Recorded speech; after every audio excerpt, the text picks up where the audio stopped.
Ellie Rambles. Got my first hate comments, rather, and I thought, maybe they're right. Maybe I am rude and too harsh and not getting the point. And so, I really thought about it, can I be kinder? Can I be nicer to this poor soul who made the Byler-proof slideshow? And I decided, no, I can be worse. I can be ruder, I can be harsher, and most importantly, I can be more of a bitch. So that's what we're doing today, my fine feathered friends. We are going to be trying to be worse about this because I want to be. I want to start with a disclaimer. I thought about lying today and saying that I had seen Stranger Things Season 4. I have not. And I decided not to lie because you can just go on my Twitter and I've tweeted it before. But that's not important. I know basically everything that happens minus like the Russia plot where Joyce and Hopper in Russia. Whatever. And I've seen the first episode and I know Season 4 is hardly in this, so whatever, I don't care. Let's get started. Homophobia towards Will, Season 1. After Will goes missing and Joyce reports it to Hopper, she describes him as a sensitive kid who is not like you, not like me, he's not like most. Joyce goes on to say, Lon used to say he was queer, called him a fag. I can say that word, by the way, I mean look at me. To which Hopper replies, well, is he? And Joyce says, I don't know. Does it matter? Hopper replies, maybe, and Joyce goes back to insisting something is horribly wrong and they need to find Will ASAP. From this scene, we know Will's dad was homophobic towards Will, which means Will grew up being tormented by his dad's comments and with lots of fear surrounding his sexuality in his childhood, stemming from his dad. I completely agree, and this is something that in Season 5 I really hope gets unpacked and unwinded a lot. I know I talked in the last video about the baseball bat and sort of the deconstruction of queerness, but also the deconstruction of homophobia, so I want to see that unpacked more in Season 5, even if it's just through metaphor like that.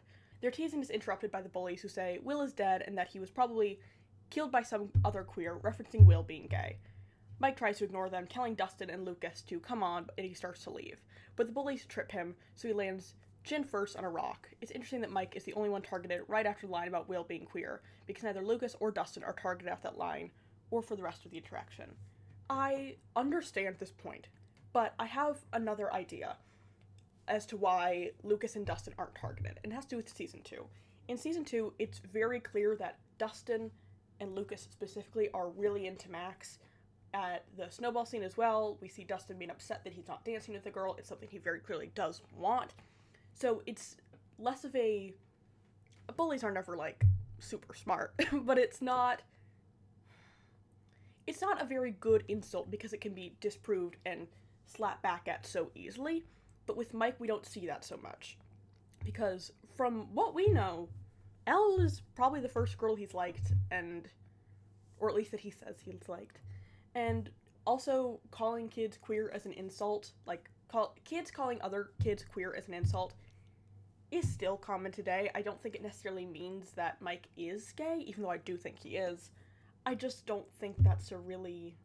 Kids will call each other gay because they're mean and they're assholes and they're little shits.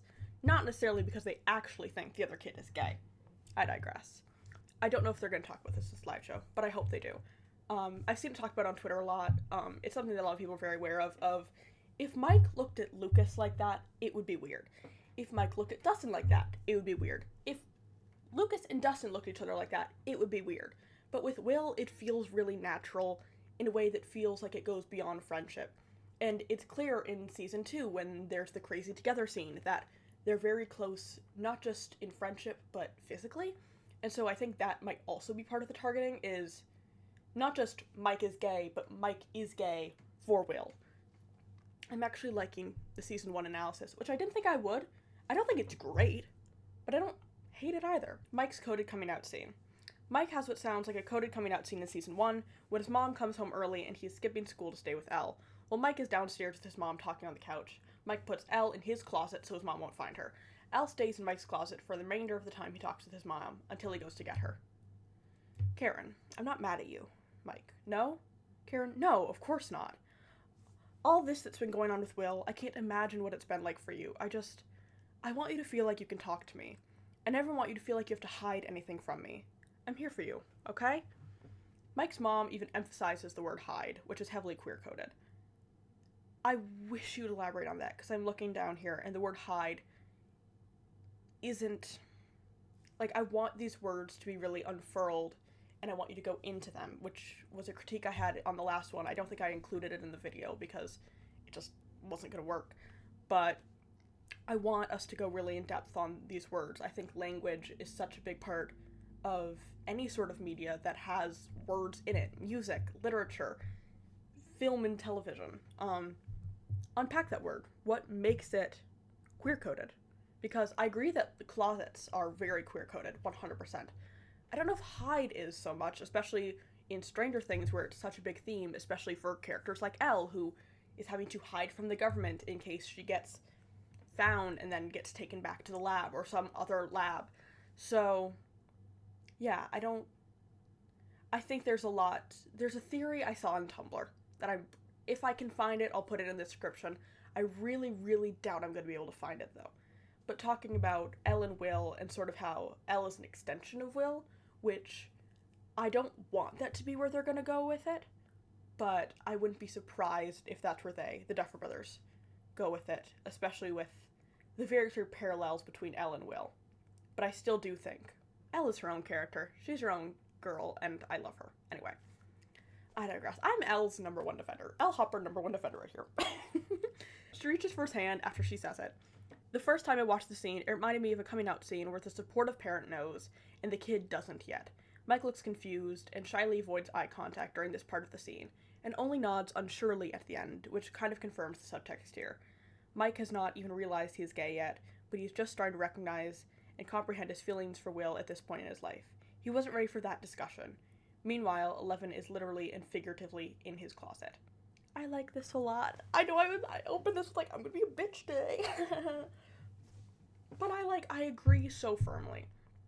I remember one time being in Target with my mom, who was really boy crazy as a teenager, and she was like, and I think I made fun of her for it, and she was like, you might be boy crazy, or girl crazy, and I was like, Mom, I don't like anyone, which is such a Will move. You know that scene where Will's like, I'm not gonna fall in love to Joyce? It was kind of that, and there was a time, literally days before I came out to my mom, where she said in the car that she had a dream that I came out to her. Also, she once told me, before I came out, that she thought she'd be a really good mother to a gay child. And the Target incident, that was, I don't think I'd even fully come to terms with my queerness yet. I kind of knew, but we weren't there yet. So I really like this, because while the Wheelers are definitely conservative, again, seen by the Reagan sign in their front yard, I still think Karen, as Nancy states, she's younger, she's, known the Byers for a long time. I can see her not being super homophobic. I don't feel like there's enough of her in the show for me to really deeply analyze, but worth noting. Also, back to 11 being literally and figuratively in Mike's closet.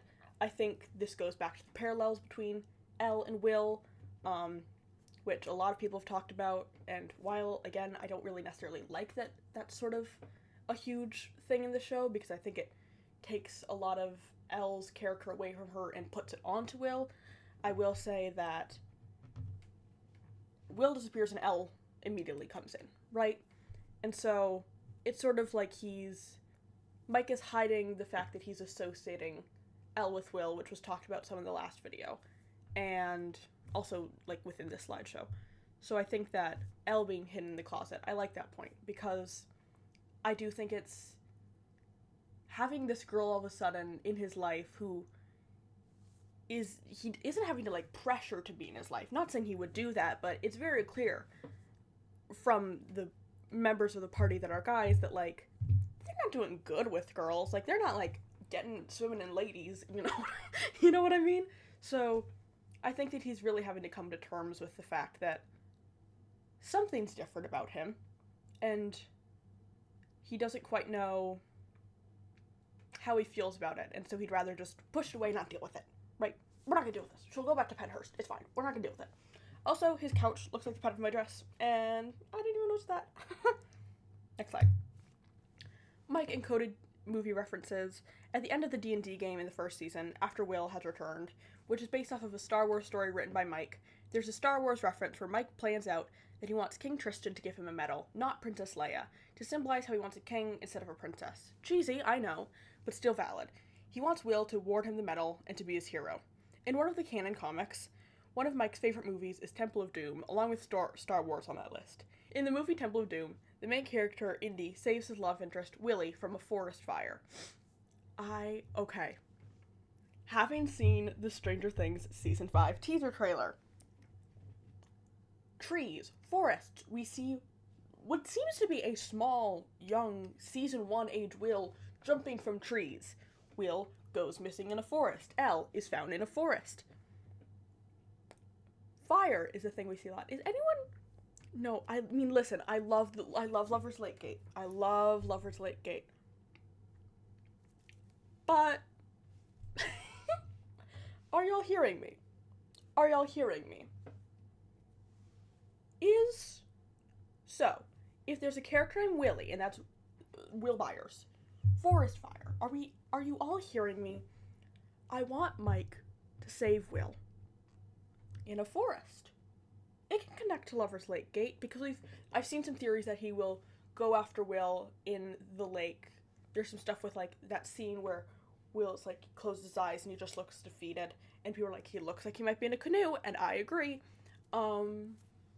So Mike save Will, forest fire. Can we start forest fire gate?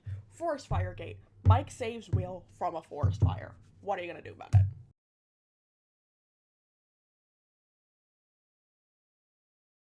Will's fake death in season 1. Please do it again in season 5. Please do it again in season 5. Please, please, please fake his death again in season 5. I am pleading and begging with you, on my hands and knees, begging. Listen to me. Here's the ideal. I'm going back to Lover's Lake Gate. I'm going back. He fakes his death, obviously. Then he goes to Lover's Lake and he's seeing what it's like to be viewed as dead by people. And it isn't great. It's not great to have everyone think you're dead, and just he's coming to terms with a lot of things, and all of a sudden Mike finds out. Will faked his death, and then he goes after him.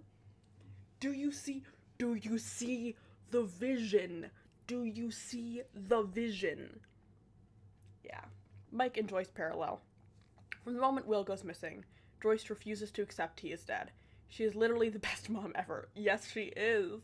She recognizes his breathing and noises over the phone, and just knows he is alive. Joyce breaks down in Jonathan's arms, saying, "No, it was him. It was Will." She cares for Will so much, she can recognize his breathing. Mike does the same thing when Elle shows him Will singing, "Should I Stay or Should I Go?" over the walkie-talkie with her power, after they find Will's body. Dustin and Lucas come over, and the party tries to replicate the earlier event, so Mike can prove he is still alive. All that comes through are whimpering, crying, and breathing noises. Lucas insists they have tapped into a baby monitor next door, and Mike says, "Does that sound like a baby to you? That was Will." Mike cares so much about Will, he can recognize his breathing and whimpering noises, just like Will's mother can. Mike loves Will that much. Even after they find Will's body, Mike and Joyce are the only two people who individually insist he is still alive somehow, without talking to each other about their suspicions. I love that. Yeah, I never thought about that. I love that so much. Season 1 Mike means so much to me. And then in season 3, he just becomes an asshole. And it's like, I know Finn Wolfhard is a good actor because he makes me pissed at Mike. I'm pissed at Mike a lot of the time. But season 1 Mike is just he's such a nice kid. And he just cares about his friends so much.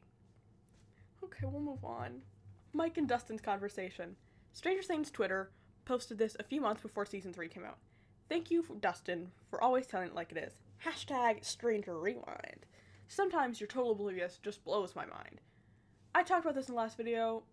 At least someone in the last video commented that the Stranger Writers is likely actually run by a Stranger Things writer, and I can get behind that. But the Stranger Things account is definitely just run by someone on the social media team. There's no... Think about it. There have been so many back and forth, now we're from 11. Now we're for Byler. It's we're gonna call it Mucus instead of Lumax now. They're not tapped into the fandom, you guys. They don't know a damn thing. The only reason I could see it being called Mucus was because there's a Sirius XM interview with the child cast of Stranger Things, and Caleb McLaughlin was like, I'm gonna call it mucus. And I was just like, bro, what? Why? So it could maybe be a reference to that, but like, that didn't catch on that much. We stuck with Lumex for a reason. The image is from a scene in season 1 where Mike doesn't understand why Lucas is mad at him. Dustin tries to explain, saying, then this girl shows up and all you ever want to do is spend time with her. Mike, that's not true. Yeah, he doesn't. It isn't true, I don't think it's true. I think he just misses Will and, like, needs something, and as much as he doesn't want Elle as a replacement, what else has he got? I mean, really, what else has he got? Elle's the closest he has to Will right now. It's this, again, she appeared when he disappeared, so it kind of makes sense in his mind, like, okay, I guess I'll go with this. So, I think him wanting to spend time with her is both a distraction from what's going on, the fact that his best friend is missing, and also, it's a replacement. This tweet foreshadows the events to come in season 3. Dustin's right, Mike is totally oblivious. He hasn't even fully noticed Will's pining over him because he's too busy being wrapped up in trying to act straight himself that he doesn't even realize Will isn't straight and has feelings for him too. I agree. I do think in season 4 he knows. That's my hot take. And I'm saying that just from the van scene. From the van scene alone, I don't think Mike knows. But I think he at least is fully understanding now just how much Will cares for him. Not just Elle, but Will. Hear me out. Season 1, Mike yells at Lucas about how they need Elle because she is a weapon and machine to fight the Demogorgon. He follows it up with, we're no use to Will if we're dead. Damn right. Season 3, Mike yells at Lucas in the party about how you're treating her like she's a machine and she's not a machine, and I don't want her to die because looking for the Flayed, because I love her and I can't lose her again. In season 3, Mike is still using Eleven as a weapon to get what he wants, but in a different way now. In season 1, he wants Will back, and in season 3, he wants a cover to hide his sexuality. Can I say something? He didn't seem too mad when Elle broke up with him. He didn't seem too pressed about that. Like, he just kind of looks at her like, what? Like, okay. But when he fights with Will, oh my god. That boy is upset. He is upset. So, I do think he wants Elle to be sort of a shield for him to hide from his queerness. And also, I do think he loves her and doesn't want to lose her, but I think the thing about her being a replacement for Will needs to be part of that conversation. If that makes sense. I think he loves her, but I don't think it's romantically. I think he views her as a Will replacement of, okay, so I can't have Will, but there's this other girl who's kind of like Will, and I can teach her things and stuff and kind of make her like Will. Okay, this is girl Will. Right? And then I think that's part of why he gets kind of upset with Max when she starts hanging out with Elle, because it's like, wait, no, that's, I have to mold her and make her into Will. You can't mess with it, Max. I don't want her to be you, I want her to be Will. Once again, Mike loves what Eleven can give him, which is to be his beard. Yeah. He thinks throwing himself into a relationship with her will fix him. She brings security for him to the table, and he's terrified of losing that because it would make him vulnerable. And he brings her security as well because he saved her life in season 1 by letting her stay in his basement, so naturally she feels a safety attachment to him.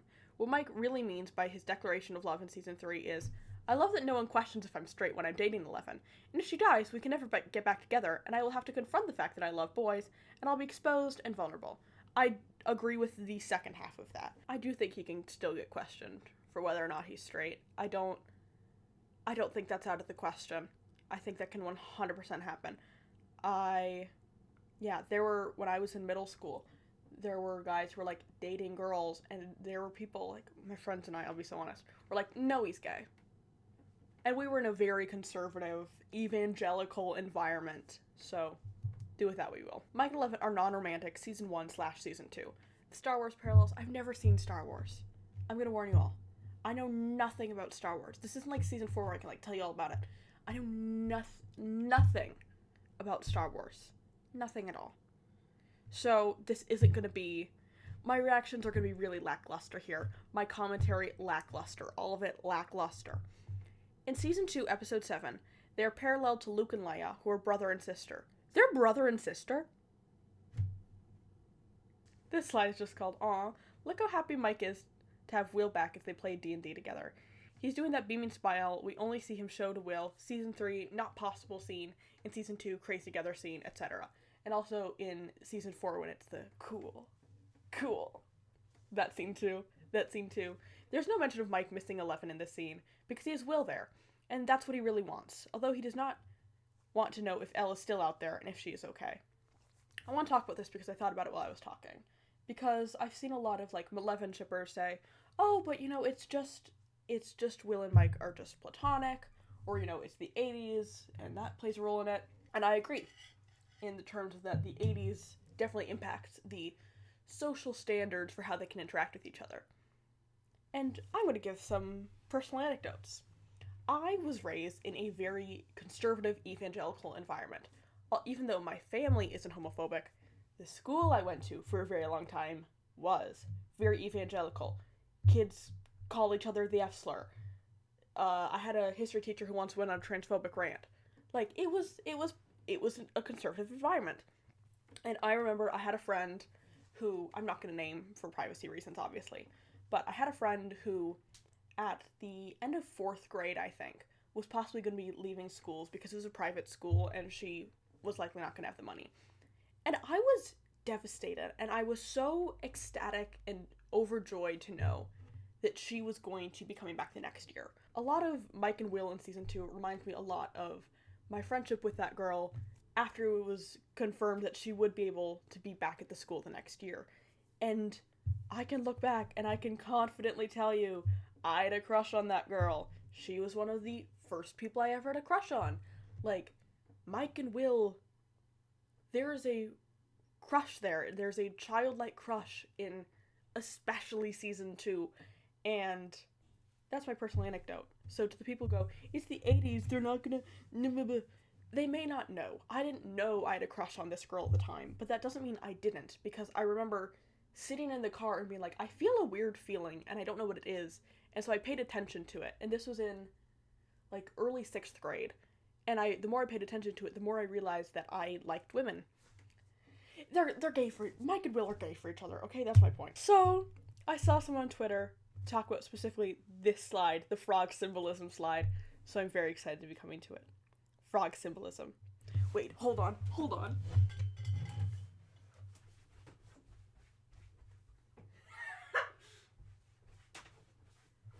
Look at my babies. Speaking of frogs and bears, look who I have.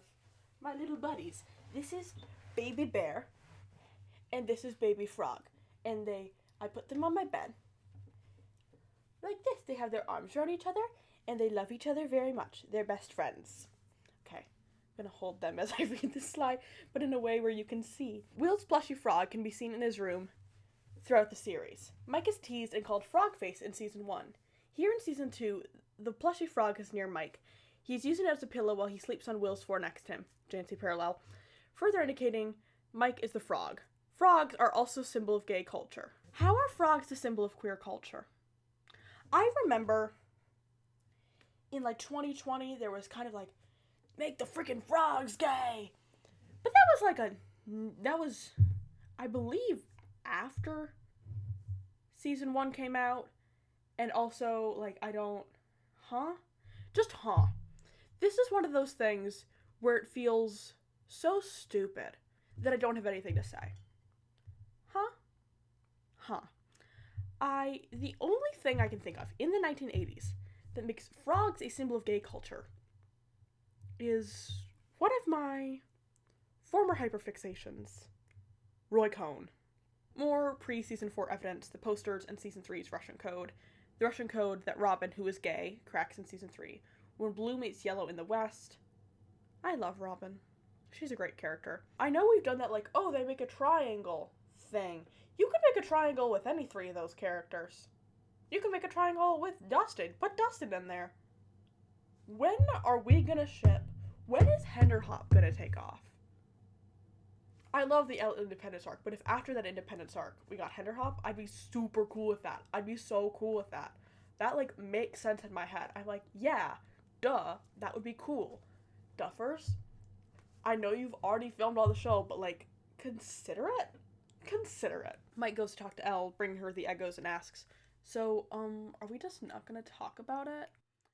Elle, about what? Mike, I don't know, just maybe, like, about yesterday or everything. Elle says there's nothing to say, and Mike says he doesn't understand why she didn't tell him what was really going on in her life in California. He goes on to explain that he's never been popular and that he's experienced bullying before too. Mike thinks he and Elle have been through the same things. Elle disagrees. Mike, I mean, you've seen it. I've been bullied my entire life. I mean, I know what that's like. Elle, no you don't. Mike then asks, what don't I understand? Which indicates his obliviousness to how he and Elle are not the same as he has previously lumped them together in his mind. Which, he's kind of lumped them separately before, so I think this is sort of showing that he wants Elle to be like Will, and it does not work that way. Elle, I'm different. I do not belong anywhere. Everyone looks at me like I'm a monster. This is another nod to how Eleven is the E.T. of the show, that she's different from the other kids, and therefore incompatible with Mike romantically. I think that line of I do not belong anywhere might unfortunately be foreshadowing Elle dying. I do think Elle will die. I don't want her to. I really don't want her to. Mike and Elle's fight continued, and the use of crazy non-romantically. I mean, it was just so crazy. It happened so fast.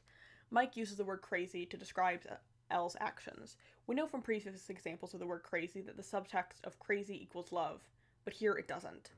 Mike truly means he thought what she did was insane, further emphasizing the wedge that has been driven between the two. She thinks he's calling her crazy, and he is.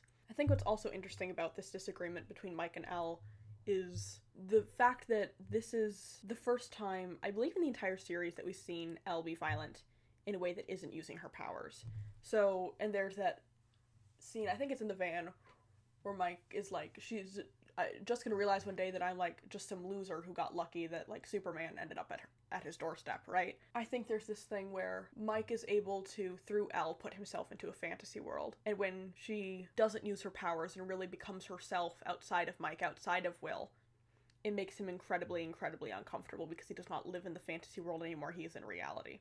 It makes not just his attraction to Will real, but it makes what's happening in their lives real. Burying the body. Argyle's all rattled up about the fact that a dude just died in the pizza van, that they almost died, and that now they're burying his body. Argyle yells about how they're gonna kill Mike's superpowered girlfriend, and then Argyle goes to smoke more weed. Will stares at Mike to see if he's okay, and Mike catches Will staring. Mike gets flustered, and then goes back to digging. Watch that back. It's like, he does like a triple take. He's like, imagine Will's right here, and I'm Mike. It's like, bro, calm down. I'm gonna be okay. I had talked about the strike sign a bit, but that didn't get filmed, and it's not much of a concern, so I'm not gonna include it. But I do want to talk about the hate comments I got from someone who has a man's name. I had a polite interaction with one of the commenters on the last video, and then this man came in and had things to say, and he had commented something else, and I removed the comment. So I want to read part of it. I think that whoever made this list should have gone more into season 4, but they also did point out a lot of good details that you rudely dismissed because you just don't know details about the show. I honestly advise that you rewatch it instead of saying that it's a stretch. This video was low-key annoying and under-researched. Kinda a lot of hate too. Like, I understand criticism and try to be funny because you are creating content, but there's a respectful way to go about it. And that said, also the 80s, not the 1700s. They know a rainbow's gay because it's literally referenced by bullies calling Will gay. So once again, you're wrong. The bullies never say the word rainbow, so you're wrong, actually. And I responded and I said, I've been interested in the show since 2018, and the point of this was not to be well-researched. It was my opinions in real time. This video's main purpose was not analyzation. There are lots of lovely videos by other creators on this platform who focus on analyzing the queer coding within Stranger Things. I'm queer myself and have a deep understanding of the internal feelings regarding internalized homophobia. If you don't like the video, you can simply stop watching. I truly do not care about your opinion. He responds, sorry to say, but I guess I was just frustrated by the lazy content. Most creators will at least add a side note if they are blatantly wrong. I'm not blatantly wrong, but I'll get into that. Like, I guess you're just posting shit just to post it. Also, coming from a very queer person who's in the closet during their teen years, I don't like to assume, but if I will, it appears that you probably didn't do much hiding, and if you did, the closet was glass. A lot of Mike's behavior is typical teen stuff that you just dismissed. So you don't care for the criticism that you very much needed, that's okay. But your videos will just continue to get the views that it gets. That video right now, if anyone's curious, as of July 20th at 6:38 p.m. has 3.3k views. I'm doing good. And also, I want to talk about that queerness. I am a queer woman. I know that right now I am very visibly queer. I was not for the majority of my life. Like I mentioned earlier, I was raised in a very evangelical, conservative environment. I was expelled from the school I went to for 8.5 years. The start of my schooling through the beginning of 8th grade for being queer, for liking women. I never dated a woman. I never asked out a woman. When people asked if I was attracted to anyone, I would just say no. I pushed away the concept of attraction at all because of purity culture. I know what being queer is, and I am unapologetically queer now because of people like you, who have views on women that are harmful. I opened this video and have ended it by talking about a hate comment from a man and talking about Mike's misogyny. I have now spent countless, needless hours of my life looking over a slideshow made by someone who clearly views Elle and the other women of Stranger Things as merely a device to make boys kiss. And it is increasingly clear that the writers may be ending up viewing Elle the same way and giving her an arc that is not around independence, but is around making it so Mike and Will can be together. As much as I would love good queer representation, that queer representation should not come at the expense of getting rid of well-written women, independent women in media. That should not happen. So much of 80s fantasy and sci-fi media makes women into damsels in distress for men to save, or people whose only job is to help men gain clarity, which I fear is what they're going to do with Elle in terms of Mike. I love Byler. I love 80s media. I love fantasy. I love horror. I love queer media. But there is a very evident culture of misogyny, not just within the Byler fanbase, but within the Stranger Things fandom at large. I don't think calling it out is rude. I think it should be a continued practice to help keep and create full-dimensional female characters within genre fiction.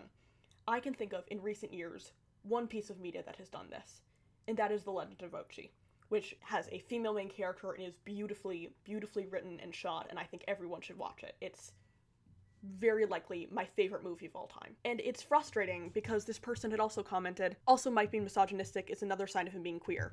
I had sent this comment to a friend of mine who was also queer and not a man.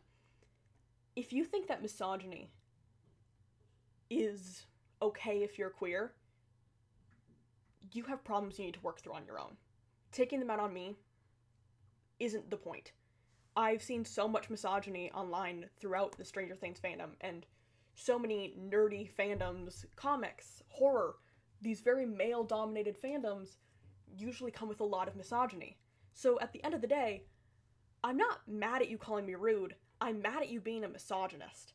I'm mad at you assuming that someone who's visibly queer now must have been visibly queer in the past and casting off queer struggle because it doesn't look like what you think queer struggle looks like. And you can say I've done the same, but queerness doesn't excuse misogyny. It never will. And I just want to say thank you, my fine feathered friends, for watching, and also for the huge amount of love on the last video. I feel really, really grateful for it. I think that there is a lot of hope for women, including queer women, in media, but it's very frustrating to me that we don't see it right now. And I hope that we see it soon. I want to be a filmmaker, and that's a big part of the reason why, because I want more representation for women, and I want it to be good. Thank you so much. I really appreciate it. I feel very grateful to be as appreciated by this community as I am.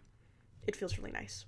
And especially after I used to run an American Girl doll blog, and it did really well, so it was scary, honestly, coming back online and showing my face, because I didn't do that before. I was like 11 years old. So it feels good to be back online and making stuff. It makes me really happy. And I don't really care if people think the content is lazy, because a lot of people do like it. And I do put a lot of time into it. And I'm doing this not as like a high art thing, but because I like making videos. I really like video editing. I like talking, clearly. I love talking. I like kind of being the center of attention. And I think that's okay. And I enjoy it a lot. And I like being able to be part of this community, even if it frustrates me to no end sometimes. I feel grateful, and I feel lucky. And I like that people value what I have to say. That makes me happy. And I've liked engaging in small little conversations with people in the comments. I think that's fun. So thank you so much, my fine feathered friends, and I hope you have a good week, and a good night, or good day, or good morning, or whenever you're watching this. See you next time.